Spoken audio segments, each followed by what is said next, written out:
The Commission, the Mafia's Board of Directors. Intro, the assassination of Maranzano. Picture this. It's September 10th, 1931.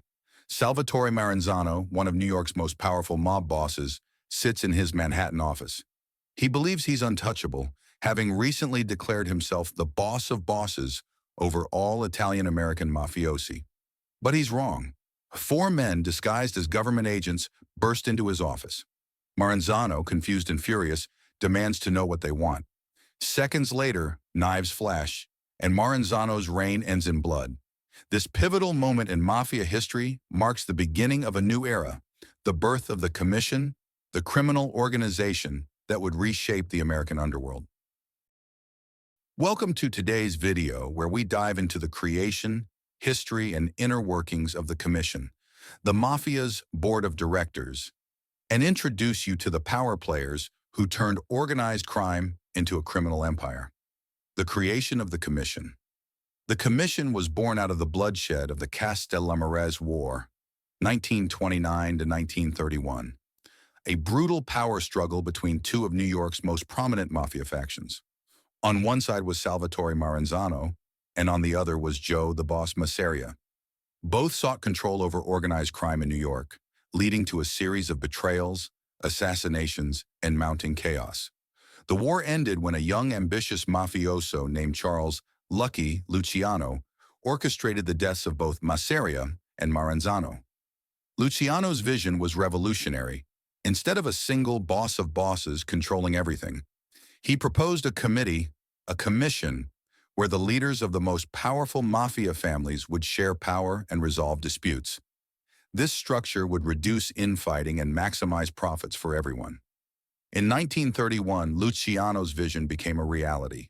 The commission initially consisted of the leaders of the five families of New York: Luciano, Bonanno, Profaci, Mangano, and Galliano, along with representatives from the Chicago outfit, led by Al Capone, and the Buffalo crime family, led by Stefano Magaddino.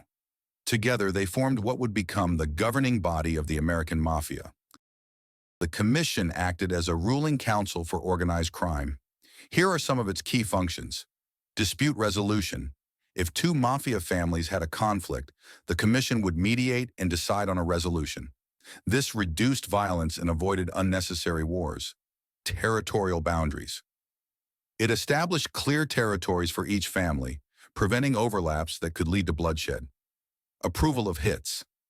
Major decisions, such as assassinating a rival boss, required commission approval. This centralized control prevented rogue actions. Coordination of operations. The commission coordinated national and sometimes international criminal activities, including gambling, loan sharking, narcotics trafficking, and labor racketeering.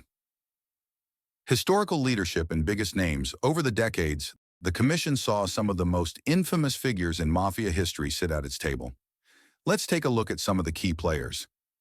Lucky Luciano, the architect of the commission and one of the most influential mobsters of all time. Luciano modernized the mafia and turned it into a nationwide enterprise. Frank Costello, known as the Prime Minister of the Underworld. Costello was a master of political corruption and wielded enormous influence during his time on the commission.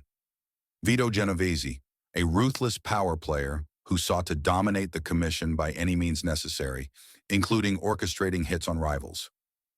Carlo Gambino, a shrewd and calculating leader, Gambino became one of the most powerful bosses in mafia history and maintained significant influence on the commission for decades.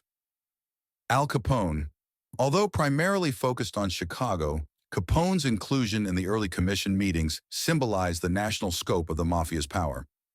Joe Bonanno, an original member of the commission, Bonanno's tenure was marked by both his successes and his eventual fall from grace during the Bonanno family's internal wars. Major moments in commission history: the Apalachin Meeting, 1957. One of the most famous events in mafia history occurred when dozens of mob bosses gathered in Apalachin, New York, to discuss business.